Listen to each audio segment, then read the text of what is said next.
تبارك الذي نزل الفرقان على عبده ليكون للعالمين نذيرا.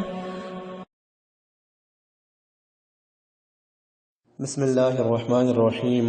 الصلاۃ والسلام علی رسول اللہ صلی اللہ علیہ وآلہ وسلم. اسلام ہمارا دین چینل میں خوش آمدید. السلام علیکم. علامہ محمد ثاقب رضا مصطفی صاحب یہ چھوٹا سا واقعہ بیان کرتے ہیں کہ وہ فرماتے ہیں کہ ایک دارالعلوم تھا، وہاں طلبہ پڑھتے تھے. تو یہ بچے ہوتے ہیں بالخصوص حفظ کی کلاس کے بچے، اور اس عمر میں بچوں کی شرارتیں، بچوں کی اٹکیلیاں، یہ ان بچوں کے بچپن کا حسن ہے.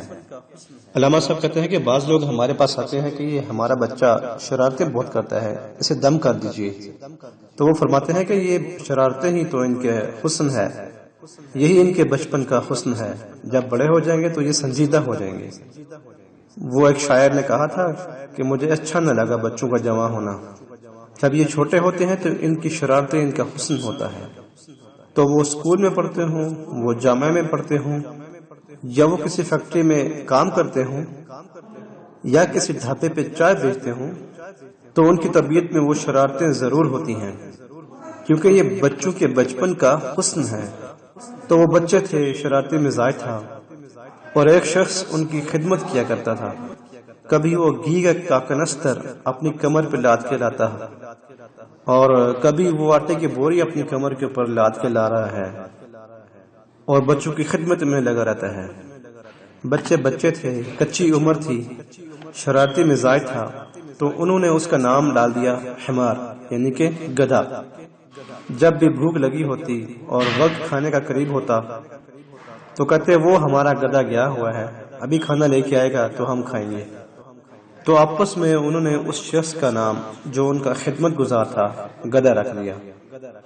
اسے پتا چلا کہ یہ مجھے گدھا کہتے ہیں، میں ان کی خدمت کروں، نوکری کروں، بلا معاوضہ میں ان کے لیے آٹے کی بوریاں اپنے کندھوں پہ لاد کے لاؤں، اور یہ مجھے گدھا کہیں.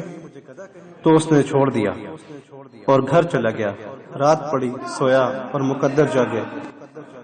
کیا دکھتا ہے کہ حشر کا منظر ہے، اور وہ طالب علم ہے اور انہیں جنت کا حکم ہوتا ہے.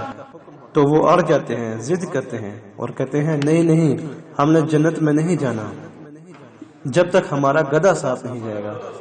تو یہ اٹھا اور آنکھوں میں آنسو تھے اور دوڑتا ہوا مدرسے کی طرف آیا اور ان بچوں سے کہا کہ تم مجھے گدھا کہو، حمار کہو، کھوتا کہو، جو مرضی ہے کہو، مگر میں نوکری تمہاری ہی کروں گا، کیونکہ تم اللہ اور اس کے رسول کے پیارے ہو. کتنے خوش نصیب ہیں وہ ماں باپ جن کے بچے حافظ قرآن بنتے ہیں. آپ کو پتہ ہے قیامت کے دن حافظ کا جو مرتبہ ہوگا وہ تو ہوگا، مگر اس کے ماں باپ کو جو انعام دیا جائے گا کہ ان کے سروں پر نور کا تاج پہنایا جائے گا. تو اس لیے اپنے بچوں کو قرآن مجید کی تعلیم دیں، ان کو قرآن پاک کی یاد کروائیں، حفظ کروائیں.